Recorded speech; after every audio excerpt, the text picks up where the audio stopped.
দর্শক, আমরা এই অসহায় মাকে তার নতুন জায়গায় নিয়ে আসছি। আমরা যেখানে ঘর নির্মাণ করে দিয়েছি সেখানে আমরা এই অসহায় মা ছেলেকে নিয়ে আসছি। আসলে তাদের জন্য আমরা এখনো টিউবওয়েল স্থাপন করে দেইনি, তাদের জন্য অলরেডি বাথরুম স্থাপন করে দিয়েছি। তাদের জন্য আমরা পানি নিয়ে আসলাম।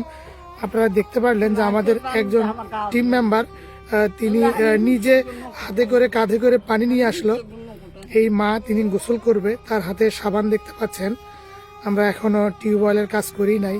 সেই সঙ্গে দেখুন আমাদের মানবসেবী যে ভাই, তিনি তার যে কাপড়গুলো আছে এগুলো সুন্দর করে ভাঁজ করে রাখতেছে। আসলে আমরা সব সময় এমন অসহায় মানুষগুলোকে নিয়েই কাজ করি।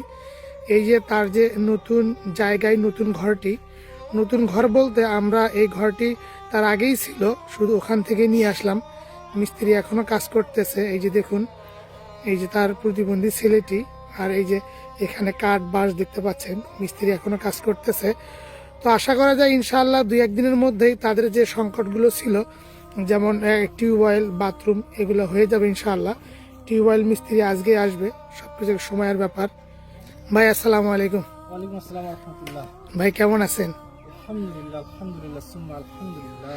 আচ্ছা, এই যে আপনি স্বেচ্ছায় এমন অসহায় মানুষগুলোর পাশে দাঁড়ান, এটা আপনার কেমন লাগে? আমি আমি একসময় এই স্টেজে ছিলাম, এই স্টেজ থেকে উপর স্টেজে আল্লাহ আমাকে উত্তোলন করেছে। তো আলহামদুলিল্লাহ আমি বিষয়টা বুঝি। তো আমি তাদের অবস্থানে ছিলাম, এই জন্য আমি তাদেরকে সেবা করতে খুবই আগ্রহ হই, আর আমার খুবই ভালো লাগে। আর আমি সারা দুনিয়ার মানুষদের কাছে অনুরোধ করব, আপনারা আপনাদের পাশে থাকা মানুষগুলোকে আপনারা একটু একটু ভালো চোখে দেখবেন। আপনাদের পকেট থেকে বেঁচে যাওয়া 2টি টাকা হলো এদেরকে সাহায্য করবেন। আচ্ছা ভাই, আরেকটা কোশ্চেন, যে এই যে আপনি যে বালতি ভরে পানি নিয়ে আসলেন, আপনার কি কষ্ট হইল না? আসলে কষ্ট কোন জিনিসটাতে নাই, সব জিনিসই কষ্ট আছে, কিন্তু এখানে কষ্টের মধ্যেও একটা শান্তি আছে। ঠিক আছে। এখানে মানবতার খাতিরে এই কষ্টটা আমার কাছে কোনো কষ্টই না। আমাকে এই কষ্টটাই মানে একটা প্রশান্তি বয়ে আনছে, আমার মনে বয়ে আনে। এই জন্য আমি এই কষ্টটাকে কোনো কষ্ট মনে করিনি।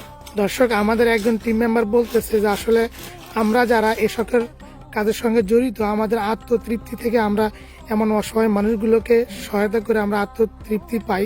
তো দেখুন, এক বালতি পানি নিয়ে আসতে আসলে প্রচুর কষ্ট হয়। তো এই ভাই মানবতার ফেরিওয়ালা, তিনি নিজে পানি নিয়ে এসে দিলেন। আশা করা যায় আমরা আজকে ইনশাআল্লাহ তাদের জন্য যে টিউবওয়েলের ব্যবস্থা করব, আরও যে আনুষঙ্গিক কাজগুলো আছে এগুলো হয়ে যাবে ইনশাআল্লাহ। এই যে তার প্রতিবন্ধী ছেলেটিকে দেখতে পাচ্ছেন, আর আমাদের যারা টিম মেম্বার তারা একটু খুনসুটি করতেছে। দেখুন, মিস্ত্রি এখনো কাজ করতেছে।